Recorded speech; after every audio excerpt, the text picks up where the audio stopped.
Living Waters of Grace, sung by Carolyn J, is an evidence of direct contact with the infinite.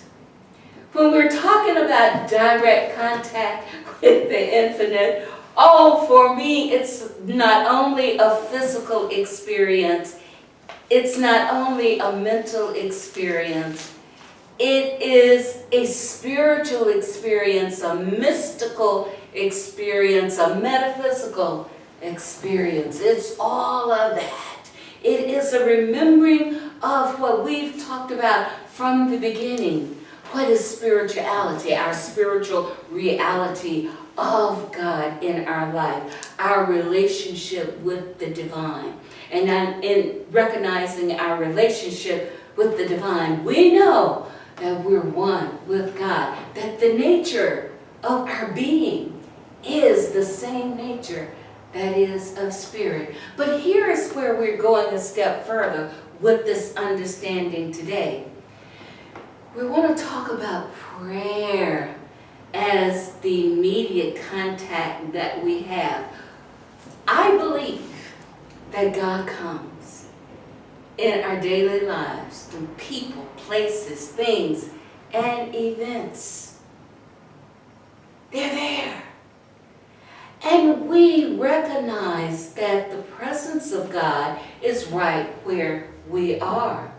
But sometimes we don't stand in that place of consciousness of being totally aware that right where I am, in this moment, in this second, in this situation that's happening right now, that the very presence of God is right there. And what our teachers and what some of us have learned through our own spiritual experience is that when we become still and we recognize that I don't have to do this, there is more than the physical me here, we begin to understand that there is the greater expression of life that is here, ready, willing, and able to assist to do that which needs to be done. There is something greater than me. And it's very simple to allow that to happen. I often think of these little emergency situations that we see that have occurred in the news, where there has been a car accident and some person hops out of their vehicle, or they come from some place in the surrounding area of that accident, and they do this amazing thing, for instance, of pulling the person out of the car so that they no longer are harmed, or they all of a sudden find this strength to lift the car or that thing off of the person. That is to the very presence and the activity of God. Us having direct contact, knowing that it's not just my physical eye, it's the divine eye of spirit that is within me that is able to do all things. It is the Christ. Jesus said, I can do all things through Christ, which strengthens me. So we have direct contact with the infinite, not in just emergency situations, but we have direct contact in our everyday conversations, in our one-on-one interactions with one another. When we want to see what the face of God looks like, turn around and look at one another. We see God not only in the form, but we see God in the being, and we see God in the actions.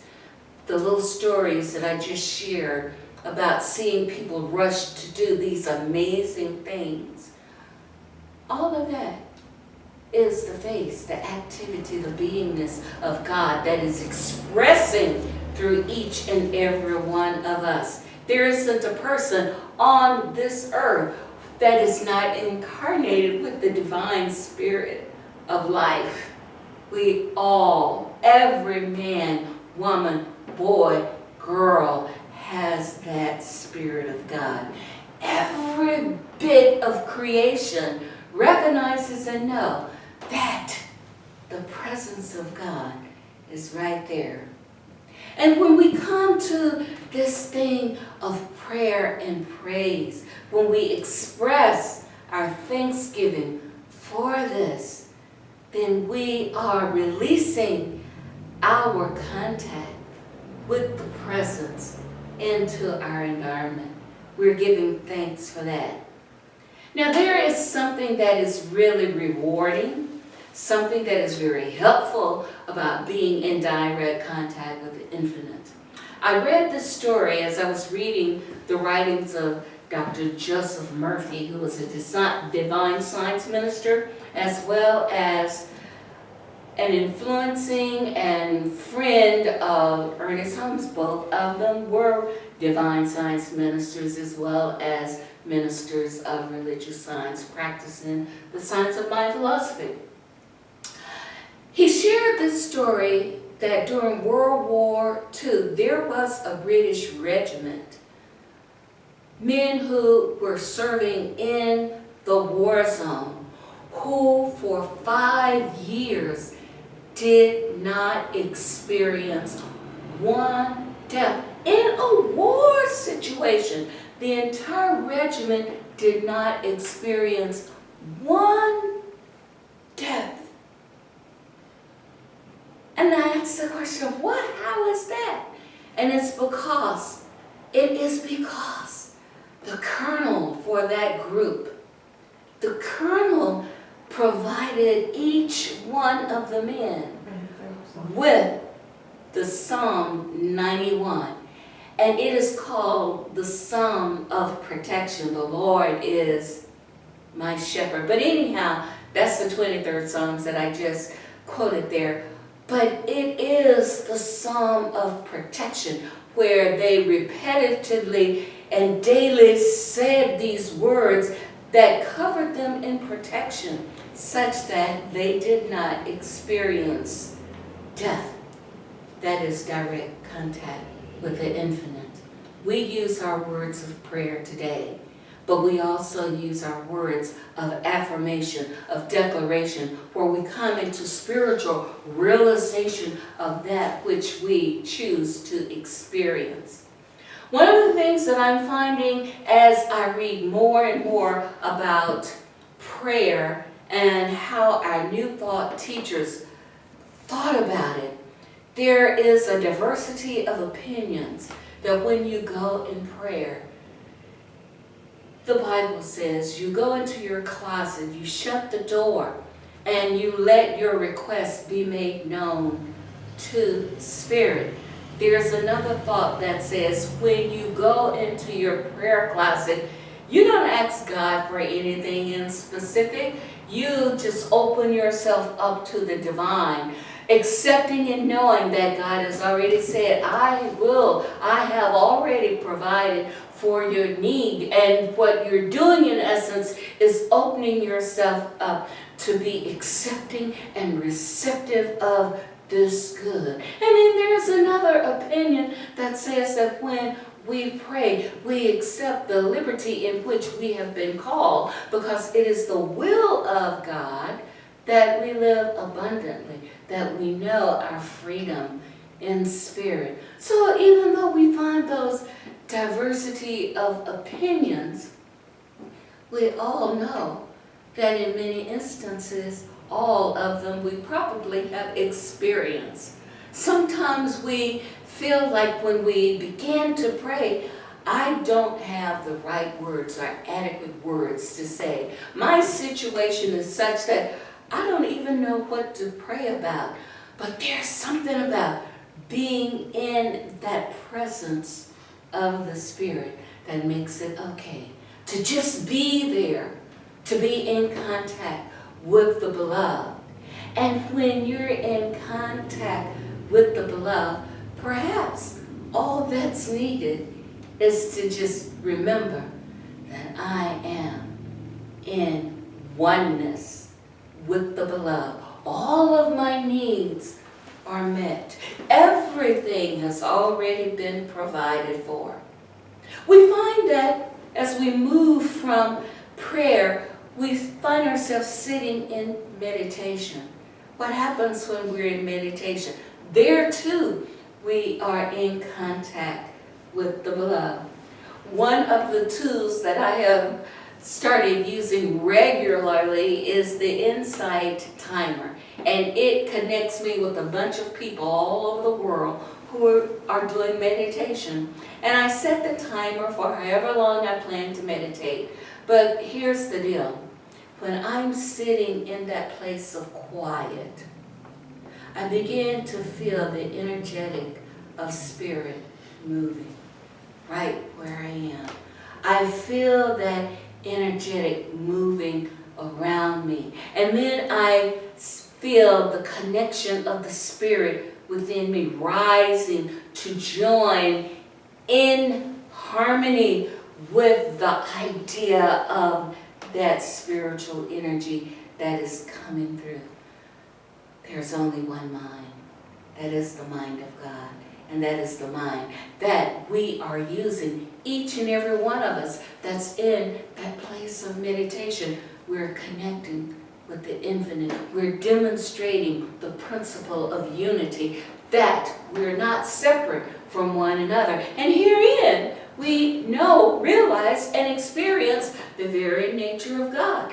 There is no distance in time or space in God. None whatsoever. Yeah, it seems like sometimes part of what you're saying is meditation and prayer kind of blend. There's a thin line between them. And sometimes prayer is wordless, which is... I have to agree. It's wordless. I agree. Yes, you hit the nail on the head. We don't have to have it prescribed for us. We just need to learn that I have a personal relationship with the infinite spirit of life, and I can commune with this divine presence. I can align myself with this divine presence, and it supports my life. Now let's talk about, I brought up this word, thank you Spirit, this word of aligning. I'm aligning with this divine presence. What we know is that we live in a universe that is full of law, and it is a universe of order. Ancient wisdom tells us that there are universal laws, there are spiritual laws from time immemorial. Ancient wisdom. Let's go to where we in the Western thought like to go. We go back to the Mosaic Law, where Moses had this encounter with the infinite spirit of life with God and received the 10 Commandments. He received them. And after getting them written down on tablets, he go to the Hebrew and he tell the Hebrews, here are the 10 Commandments. He got upset with them and broke them, had to rewrite them. But the point is, these were ancient laws that had come forth. Do you know we still adhere to those laws today? Now here's where the metaphysics of this comes in. There is one that says, what? Thou shalt love the Lord thy God with all their heart, with all the soul, with all the mind, with all their strength, all your spirit. Okay, it's there. That says that. There's only one God. In Hebrew, not Hebrew, but in the Muslim text, those that worship Muhammad, there's only one God, Allah. There's no other God other than Allah. There's only one God. We say there's only one God. There's only one God that we worship. The same God. It doesn't matter what religion you're in, that same teaching is there. We may word it a little bit different, but it's still that one God. Now move forward a few years. When Jesus is walking along, that same law is present and is being observed.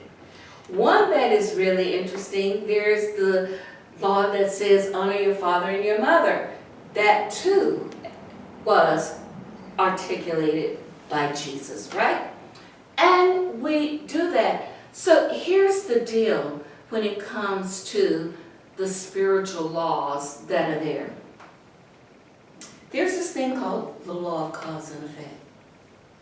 And that cause is fully present there. We can adhere to the law, or we can experience the effect of it. Don't ever think that you can do something to change the law, because that's not going to happen. Here's the wisdom that goes along with, well, I don't think I really have to follow that particular law. It doesn't apply to me. And Spirit says, yeah, you're right. You don't have to pay attention to it. But let's look at it this way. You will continue to repeat that kind of situation. The scenario may change a little bit, but you'll continue to repeat that thing over and over and over again until you make up your mind, I'm going to change. I'll do it a different way. It's like I'm walking down the street and I see a hole and I step into the hole. And you crawl out. Another day comes along and you decide, I'm going down that street again. I'm walking down the street and there's a hole and I step in the hole. I fall. I skin my knees and I have to climb out. Wow. Gee, I got added a little bit more. Hurt came there. A few days walk along and you decided you need to go out and do a few things again, and you say, I'm walking down this same street and I see a hole and I fall in it and oh my God, I really tore myself and I not only messed up my knee, but I twist my ankle. Oh, it gets worse. It gets worse. And you come out, you get a little bit healed, right? And then you decide, I need to go back out into the world again. And you have to go down this street and you says, oh, I'm going out and I'm walking down the street and I see the hole. I think I will change my mind. I will go in a different direction. I'll go around the hole. I will not fall in. You've changed your mind. And the law says, oh, so you decided to be in alignment with the law so you don't fall into the hole. So the law works. It does not change. Who changed? Who changed? Yours truly. We're the ones who make the change. We change our behavior. We change what we're doing. And we find ourselves being in alignment. In alignment with it. And guess what? We're blessed. We're blessed. Don't ever mistake that because you didn't have at some point in time a huge significant effect that it doesn't apply to you. It applies to you and it will find you. Why? Because we live in close contact with the indwelling presence and it knows where you are. I love the fact that we can become aware of the divine presence. As a practitioner, it is easy to stand in this place of awareness and knowing when we see there's a situation that really could use a word of true spiritual realization for what's going on there. To speak that word of life and truth, such that it brings an effect that changes what appears to be a bad situation, brings it around to something that is much better. Better for all. So we deal with this parent mind. We acknowledge that there is only one mind. That is the mind of God. And that is the mind that I am using right now. That's out of the infinite spirit of life. There is only one life. That is the life of God. That is the life that each one of us is living right now. There's only one love. That love is God. That is the love. It's perfect. It's whole. It's complete. That is the love that is within me, flowing easily and effortlessly through me right now. So what we understand from these realizations is that there is one source. We see God as the infinite well, the infinite consciousness available in the universe. And it's available to everyone. How deep is your well? How deep is your well? Jesus said, in my Father's house are many mansions, many levels of awareness, many levels of consciousness. If it were not so, I would tell you, there are many levels of understanding. So it's okay if we're all not at the same place in understanding, the same place in consciousness. Let us all be in the same place of awareness that there is one mind in the universe. It is the infinite mind of God. Emerson said there's one mind common to all of human life. All, he said man, so I'm changing the word. One mind common to every man, every person. One mind. One mind. Thomas Troward also articulated there's only one mind, and that each one of us tap into the infinite mind.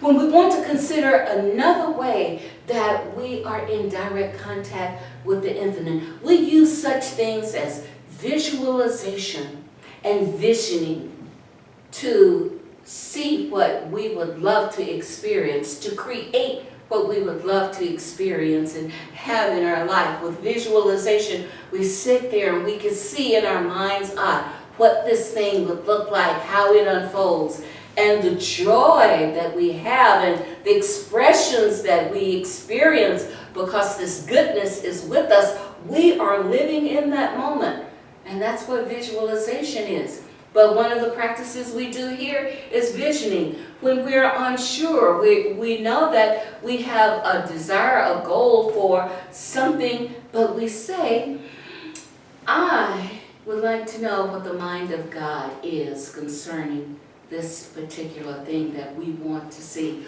What is God's idea for our community? What is God's idea for the type of classes? What is God's idea for the kind of space? We ask that question and we sit in the silence and we're looking to hear from the infinite mind of God. There are some of us that are at a level of consciousness where it does not take long because of the practice of being in this space, and we hear or we experience an answer from Spirit immediately. There are others of us at another level of consciousness that says, oh, I must sit here for a while. I need to be here just for a while, a little bit longer. I need to feel something internally. I need to feel that signal within me. Oh, and then I get my answer, and then I know. And then there are others that will say, well, I really don't feel anything. I didn't experience anything. I didn't hear anything. But one of the things, one of the awareness, whether you felt, heard, or saw anything, is that by right of knowing spiritual truth, the presence of God is still there. Still there. And we feel and receive these images the more we spend time in that practice. This is the art of meditation. We spend time in meditation to become familiar with what the energetic of spirit is like within us and around us. we become familiar with. So we know when we feel that move of spirit upon us and within us and through us. And even if we don't understand what it means at that point in time, we know it was here. And here's the crux of the whole thing. When we do spiritual mind treatment and when we do a prayer, we hang in there with the prayer, we hang in there with the energetic, such that when we know that it's done, we know that we know, that we know, that we know, that we know. We have spoken the word of God. We know, we know, we know. We know that we know, that we know. Not only were we in contact with the infinite, we know we have that which we have requested of Spirit. When we pray, God always hear and answer prayer. Jesus said in his prayer, first and foremost, I give thanks that thou hast heard and always answer prayer. That's a knowing.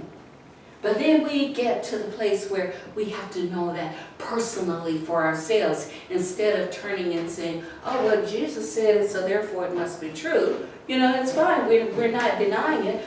But what I'm suggesting that you come to an awareness of is that when you do it for yourself, you too have that same inward knowing of, I know that I know that I know that I know. And therein is the revelation of truth within us. Truth is, there is no argument with that truth of I know. It's your personal knowing of truth about that which you have been praying about. You know it. It doesn't matter what your friends say. It doesn't matter what the ministers say. When you've done your prayer work and Spirit is giving you the answer, you know that you know that you know. You know. And if you're shaky in that, go back and pray some more. So don't say, oh, Reverend Carolyn, are you saying I have to, no, I'm just saying that it is the Spirit of God within that does the work. And when we are in alignment, when we are in unity with the infinite Spirit of God, we can let go of any false sense of responsibility that we've made anything happen, and we can turn and rely on Spirit. And when we do that, then we begin to dip deeply into that well, that living water of grace that is there. The consciousness of the divine mind. Many of us say that I am connecting to this infinite life that is so much larger than this just one expression, which is me. We're connecting and sharing ourselves. We are moving in the entirety of the infinite creation. That's what it's like. Direct contact with the infinite. God comes in people, places, things, and events. So if you want to know what is the perspective that we're looking at in terms of this lesson for today, there's only one life. That life is my life now. That life is God. It's perfect. It's whole. It is complete. You're not separate from the infinite Spirit of life. You're one with the infinite Spirit of life. So, how would we apply this to our life now? How? If you choose to be happier, you can apply the spirit of love, joy, harmony to your life. You can use the universal principles that we teach here to allow yourself to begin to grow and to attract to yourselves friends, happier experiences, doing things that you love to do. You can allow yourself to be cultivated in operating from that place of spirit instead of being conditioned base driven in the living of your life. You become more vision-based in how you're living your life. You see yourself fully formed. You see yourself fully invested. You see yourself fully living the life that you know that you can have, because the word of Spirit says, I come that you may have life and more abundantly. More abundantly. More abundantly. I know it can sound a little arrogant, but you know, that's the word, and that is the truth that is here for us.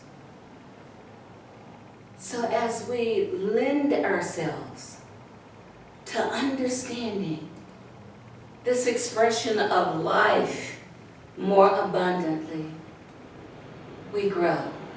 Joseph Murphy tells us in a wonderful explanation that everything within our subconscious mind, it is the place where all of our memories, everything that we've done, everything that we've said, everything that we want to experience, it's all lodged here. It's connected with the creative medium, and it passes through that. When we use the power of our word, it goes through there, and it lends itself to the final production, or should I say the manifestation of that which you are looking to experience.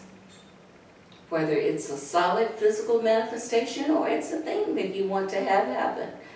I have always said that I would love to go to Cuba. And I just saw one of my associates has a tour that they have pulled together going to Cuba in June. And I'm like, I wish I had known about this, because this is perfect, because I can imagine the people who would be there are people of like-mindedness, and we would have a lot of fun together. I've always wanted that in spirit and say, yeah, I've got an action here. You know that thing you were thinking about? I've got an action here. All you have to do, letting God be the hands, is you take an action. Do something so you can be on that trip to Cuba. The only thing that I'm not too happy about, it's longer than I want to be there. It's something like 2 weeks. And I'm like, hey, I'm one of those 5-day to 7-day people. I'm ready to move on. But anyhow, this is what I understand, what I know, how the mind works, and how when we accept and know how our mind works, we can use it to create and begin to experience that quality of living that we choose to experience. So with that, I want to just release this word and let it go. And I invite you to turn within as we just go in.